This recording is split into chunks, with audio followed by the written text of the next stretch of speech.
ನಂದು Vidyajyoti PU college. ನಿನ್ನೆ ರಾತ್ರಿ 8 ಗಂಟೆಗೆ ಸ್ಟಡಿ ಅವರ್ ಬಿಟ್ಬಿಟ್ಟು ಹೋಗ್ಬಿಟ್ಟು ದೋಸೆ ಹಾಕಿದ್ರು, ಆನಿಯನ್ ದೋಸೆ 2 ತಿಂದುಬಿಟ್ಟು ಚಟ್ನಿ ತಿಂದಿದ್ದೆ ಅಷ್ಟೇ. ಬೆಳಿಗ್ಗೆಗೆ ಎಲ್ಲರೂ ವಾಮಿಟು, ಲೂಸ್ ಮೋಷನ್ಸು ಎಲ್ಲ ಸ್ಟಾರ್ಟ್ ಆಯಿತು. ಎಲ್ಲ ವಾಮಿಟು, ಲೂಸ್ ಮೋಷನ್ಸ್. ಇವಾಗ ಪರವಾಗಿಲ್ಲ. ಕ್ಯಾಂಟೀನ್ ಈರುಳ್ಳಿ ದೋಸೆ ಚಟ್ನಿ ಅಷ್ಟೇ. ವಾರ್ಡನ್ನು ಇಲ್ಲೇ ಇದ್ದಾರೆ ಮ್ಯಾನೇಜ್ಮೆಂಟ್ ಅವರಲ್ಲಿ. ಏನಿದು ವಿದ್ಯಾಜ್ಯೋತಿ ಸಂಸ್ಥೆಯಲ್ಲಿ ಸ್ಟೂಡೆಂಟ್ಸ್ ಇದ್ದಾರೆ, ಸೆಕೆಂಡ್ PUC, ಫಸ್ಟ್ PUC ಮತ್ತು ಸೆಕೆಂಡ್ PUC ಸ್ಟೂಡೆಂಟ್ಸು. ನಮಗೆ ಮಾರ್ನಿಂಗ್ ಮಾಹಿತಿ ಬರುತ್ತೆ, ಹಿಂಗೆ ಫುಡ್ ಪಾಯ್ಸನಿಂಗ್ ಆಗಿ ಮಕ್ಕಳು ನಮ್ಮ SNR ಹಾಸ್ಪಿಟಲಲ್ಲಿ ಅಡ್ಮಿಟ್ ಆಗಿದ್ದಾರೆ ಅಂತ. ಹಾಗಾಗಿ DHO ಅವರು, ನಾವು ADC ಅವರು ಎಲ್ಲ ಜಿಲ್ಲಾಡಳಿತ ವಿಸಿಟ್ ಮಾಡಿದ್ದೀವಿ. ಇಲ್ಲಿ ಈಗ ನಾವು ಕಾಲೇಜ್ ಕೂಡ ಬಂದು ನೋಡಿದ್ವಿ. ಅವರಲ್ಲಿ ಏನು 600 ಸ್ಟ್ರೆಂತ್ ಇದೆ, ಬಟ್ ಒಂದು ರೆಸಿಡೆನ್ಷಿಯಲ್ ಒಂದು 48 ಜನಕ್ಕೆ ಈ ನೀಟ್ಗೆ ಮತ್ತು PUC ಮಕ್ಕಳಿಗೆ ಕೋಚಿಂಗ್ ಕೊಡೋದಕ್ಕೆ ಅಂತ ಹೇಳಿ ಅವರು ರಾತ್ರಿ ಊಟ ಮಾಡಿದ್ದಾರೆ. ಬೆಳಗ್ಗೆ ಅರ್ಲಿ ಮಾರ್ನಿಂಗಿಂದ ಸ್ವಲ್ಪ ವಾಮಿಟಿಂಗು, ಲೂಸ್ ಮೋಷನ್ ಇದಾಗಿದೆ ಅಂತ ಹೇಳಿ ಅಡ್ಮಿಟ್ ಮಾಡಿದ್ದಾರೆ. ಆ್ಯಸ್ ಆಫ್ ನಾವು 41 ಜನ ನಮ್ಮ SNR ಹಾಸ್ಪಿಟಲಲ್ಲಿ ಅಡ್ಮಿಟ್ ಆಗಿದ್ದಾರೆ. ಆಮೇಲೆ ಉಳಿದಂಗೆ ಇನ್ನೊಂದು 4 ಜನ ಮಕ್ಕಳು ಪ್ರೈವೇಟ್ ಹಾಸ್ಪಿಟಲಲ್ಲಿ ಅಡ್ಮಿಟ್ ಆಗಿದ್ದಾರೆ ಅಂತ ಗೊತ್ತಿದೆ. ಈಗ ನಮ್ಮ ಫುಡ್ ಸೇಫ್ಟಿ ಟೀಮು, ನಮ್ಮ ಹೆಲ್ತ್ ಡಿಪಾರ್ಟ್ಮೆಂಟ್ ಅವರು, ನಾವು ರೆವಿನ್ಯೂ ಅವರು, ಆಮೇಲೆ ಪೊಲೀಸ್ ಇಲಾಖೆ ಇಷ್ಟು ಜನ ವಿಸಿಟ್ ಮಾಡಿ ಎಲ್ಲಿ ಗ್ಯಾಪ್ಸ್ ಆಗಿದೆ, ಲೂಪೋಲ್ಸ್ ಏನಾಗಿದೆ ಅಂತ ಇನ್ನು ತನಿಖೆ ಮಾಡ್ತಾ ಇದ್ದಾರೆ, ವರದಿ ತೊಗೋತಾ ಇದ್ದೀವಿ. ಫುಡ್ ಸೇಫ್ಟಿ ಅವ್ರ ಸ್ಯಾಂಪಲ್ಸ್ ಕೂಡ ಕಲೆಕ್ಟ್ ಮಾಡಿದ್ದಾರೆ. ಆಮೇಲೆ ಏನು ಕ್ಯಾಟರಿಂಗ್ ಸರ್ವಿಸ್ ಮಾಡ್ತಿದ್ದಾರೆ ಕ್ಯಾಂಟೀನ್ ಅವರು, ಅವ್ರದ್ದು ಕೂಡ ಲೈಸೆನ್ಸ್ ಏನಿದೆ, ಎಲ್ಲಿಂದ ಸಪ್ಲೈ ಮಾಡ್ತಿದ್ದಾರೆ, ಮ್ಯಾನೇಜ್ಮೆಂಟ್ ಏನು ಅವ್ರಿಗೆ ಪರ್ಮಿಷನ್ ಕೊಟ್ಟಿದ್ದಾರೆ ಅಂತ ಹೇಳಿ ಮಾಹಿತಿ ತೊಗೋತಾ ಇದ್ದೀವಿ. ಡೀಟೇಲ್ಸ್ ತೊಗೊಂಡು ನಾವು DC ಸರ್ಗೆ ವರದಿ ಮಾಡ್ತೀವಿ. ಸ್ಯಾಂಪಲ್ ಏನಿದೆ ಅದೇ ಎಷ್ಟು ಮಟ್ಟಿಗೆ ಸ್ಯಾಂಪಲ್ ಇದೆ ಅದಷ್ಟೇ. ರಾತ್ರಿ ಫುಡ್ದಂತೂ ಸ್ಯಾಂಪಲ್ಗೆ ಏನು ಸಿಕ್ಕಿಲ್ಲ ಅಂತ ಹೇಳಿದ್ದಾರೆ.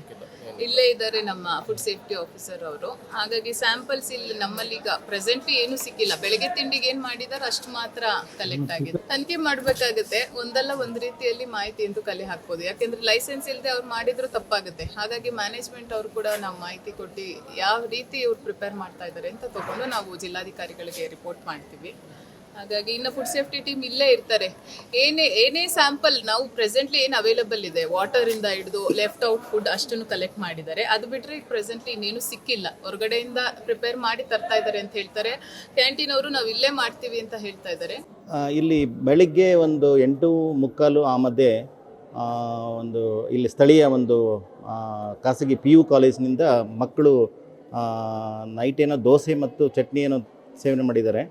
ಸೊ ಅದಾದ ನಂತರ ರಾತ್ರಿಯಿಂದ ಕೆಲವರಿಗೆ ಹೊಟ್ಟೆ ನೋವು ಮತ್ತು ಲೂಸ್ ಮೋಷನ್ ಎಲ್ಲ ಕಾಣಿಸ್ಕೊಂಡು ಕೆಲವರಿಗೆ ವಾಮಿಟ್ ಎಲ್ಲ ಆಗಿ ಬೆಳಗ್ಗೆ ಬಂದ ತಕ್ಷಣ ಇಲ್ಲಿ ಡಿಸ್ಟ್ರಿಕ್ಟ್ ಹಾಸ್ಪಿಟ್ಲಲ್ಲಿ DSಗೆ ಮಾತಾಡಿ DS ಇಲ್ಲಿ ಬೆಡ್ಸ್ ಎಲ್ಲ ವ್ಯವಸ್ಥೆ ಮಾಡಿ ಈಗ ಎಲ್ಲ ಡಾಕ್ಟರ್ಸು ಈವನ್ PGಸ್ನೆಲ್ಲ ತಕ್ಷಣವೇ DS ಅವರು ಎಲ್ಲ ಅವ್ರನ್ನ ಡ್ಯೂಟಿಗೆ ಕರೆಸ್ಕೊಂಡು ಈಗ ಎಲ್ಲ ಬೆಡ್ಸ್ ಎಲ್ಲ ವ್ಯವಸ್ಥೆ ಮಾಡಿಸಿ ಈಗ ಟ್ರೀಟ್ಮೆಂಟ್ ಸ್ಟಾರ್ಟ್ ಮಾಡಿದ್ದಾರೆ. ಈಗ ಯಾವುದು ಮಕ್ಕಳೆಲ್ಲ ಈಗ ಸ್ಟೇಬಲ್ ಆಗಿದ್ದಾರೆ.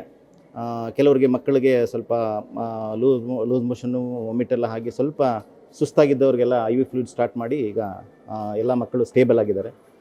ಒಂದು 30ರಿಂದ 35 ಮಕ್ಕಳು ಈಗ ಆಲ್ರೆಡಿ ಈಗ ದಾಖಲಾಗಿ ಚಿಕಿತ್ಸೆ ಪಡೀತಾ ಇದ್ದಾರೆ. ಸೊ ಆಲ್ಮೋಸ್ಟ್ ಎಲ್ಲರೂ ಪ್ರಿಕಾಷನರಿಯಾಗಿ ಈಗ IV ಫ್ಲೂಯಿಡ್ಸ್ ಹಾಕ್ಕೊಂಡು ಈಗ ಟ್ರೀಟ್ಮೆಂಟ್ ಸ್ಟಾರ್ಟ್ ಮಾಡಿದ್ದಾರೆ. ಸೊ ಯಾರಿಗೂ ಗಂಭೀರವಾಗಿ ಏನೂ ಸಮಸ್ಯೆ ಇಲ್ಲ. ಸೊ ಅದು ಈಗ ಎಲ್ಲ ಮಕ್ಕಳು ಸದ್ಯಕ್ಕೆ ಸ್ಟೇಬಲ್ ಆಗಿದ್ದಾರೆ. ಡಾಕ್ಟರ್ಸ್ ಎಲ್ಲ ನೋಡ್ತಾ ಇದ್ದಾರೆ. ಈಗ ಎಲ್ಲ ಮಾನಿಟ್ರಲ್ಲಿದ್ದಾರೆ. ಈಗ ಅಬ್ಸರ್ವೇಷನಲ್ಲಿ ಅವ್ರನ್ನೆಲ್ಲ ಅಡ್ಮಿಟ್ ಮಾಡ್ಕೊಂಡಿದ್ದಾರೆ. ಇಲ್ಲೇ ಸ್ಥಳೀಯವಾಗಿ ವಿದ್ಯಾಜ್ಯೋತಿ PU ಕಾಲೇಜು ಅಂತ, ಸೊ ಇಲ್ಲೇ ನಮ್ಮ ಕೋಲಾರದಲ್ಲಿ ಇರುವಂಥದ್ದು. ಸೊ ನನಗೆ ಮಾಹಿತಿ ಬಂದ ತಕ್ಷಣ DS ಕಾಲ್ ಮಾಡಿ ಈ ಥರ ಒಂದು 20-30 ಮಕ್ಕಳಿಗೆ ಸ್ವಲ್ಪ ಫುಡ್ ಪಾಯ್ಸನ್ ಆಗಿರುವಂಥ ಒಂದು ಸಸ್ಪೆಕ್ಟ್ ಇದೆ ಅಂತ ಕಾಲ್ ಮಾಡಿದ ತಕ್ಷಣ ಅವರು ತಕ್ಷಣ ಸ್ಪಂದಿಸಿ ಇಲ್ಲಿ ಎಲ್ಲ ವ್ಯವಸ್ಥೆ ಮಾಡಿ ಡಾಕ್ಟರ್ಸ್ನೆಲ್ಲ ಮೊಬಿಲೈಸ್ ಮಾಡಿ ಸೊ ಎಲ್ಲ ಟ್ರೀಟ್ಮೆಂಟ್ ಇನಿಷಿಯೇಟ್ ಮಾಡಿದ್ದಾರೆ. ಸೊ ಈಗ ಎಲ್ಲ ಮಕ್ಕಳಿಗೆ ಟ್ರೀಟ್ಮೆಂಟ್ ನಡೀತಾ ಇದೆ. ಯಾರೂ ತೊಂದರೆ ಏನಿಲ್ಲ, ಆರಾಮಾಗಿ ಸ್ಟೇಬಲ್ ಆಗಿದ್ದಾರೆ ಮಕ್ಕಳೆಲ್ಲ.